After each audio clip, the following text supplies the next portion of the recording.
साहब को मैं बहुत बहुत धन्यवाद देती हूँ, क्योंकि हमको उन्होंने एक मंच दिए हैं।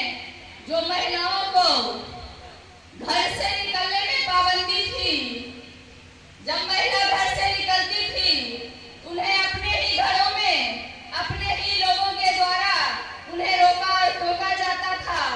और आज इन बॉम्ब सेट के मंच के द्वारा भारत मुक्ति मोर्चा संगठन में हमें काम करने का मौका वामन मेश्राम साहब ने दिए।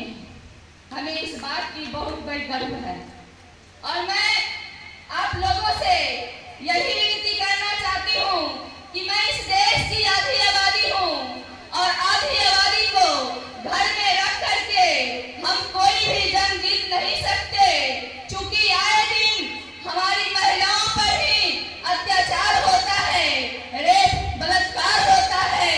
कोई ट्यूशन जाती है या कोचिंग जाती है तो उन बेटियों पर रास्ते में आए दिन ऐसा घटना हमें मिलता है। और आज जो सब घरों में एक ऐसा विचार बन गया है कि हमारी महिलाएं जो सामूहिक लोन लेती है वो घर में अपने अपने गांव में अपने अपने मोहल्ले में, और उस लोन लेने के माध्यम से एक महिला ने पैसा पूरा नहीं किया और वो पैसा पूरा करने में उनको अर्धनग्न करके पूरे टोला समाज में घुमाया गया और बोला गया। तो ये हमारी ब्राह्मणी व्यवस्था का जो है वो स्वीट पॉइजन वो डाल दिया गया है हमारे समाज में, और हम लोग इस स्वीट पॉइजन के शिकार हो गए हैं। हमारी महिलाएं शिव चर्चा और धर्म में विलीन है और हमारी महिलाएं ये नहीं समझ पाती है कि हमें जो हक अधिकार मिलेगा वो संविधान से मिलेगा, और उस संविधान हमारा जो एक आर्टिकल को खत्म करने जा रहा है उससे मिलेगा। उन्हें हमें बचाने की जरूरत है।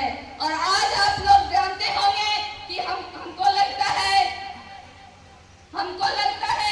कि सबके मोबाइल पर जाता होगा एक मैसेज जो नया पार्टी को तैयार किया है, वो जन स्वराज पार्टी। और वो जन स्वराज पीले जो मेढक होता है, जो सावन में मेढक जो निकल करके आता है ऊपर, वो जन स्वराज पार्टी जो तैयार हुआ है वो पीले मेढकों का जो है वो एक गांव एक मुहिम चलाया है, ब्राह्मण जोड़ो यात्रा, गांधीवादी यात्रा। तो ऐसे लोगों से सावधान हमारे लोग को होना चाहिए, क्योंकि वो कहता है कि SC ST और OBC की हम ज्ञाता है। अगर SC ST OBC की ज्ञाता होते तो आज इस बिहार में हमारा जो नीतीश कुमार वर्तमान में जाति आधारित गिनती करवाया और सुप्रीम कोर्ट ने खारिज करने का काम किया, अगर वो हमारे ज्ञाता होते वो खारिज नहीं होने देता। मैं श्री चंद्रवाणी के साथ अपनी बात को विराम देता हूँ। सभी को जय मूल्यवासी।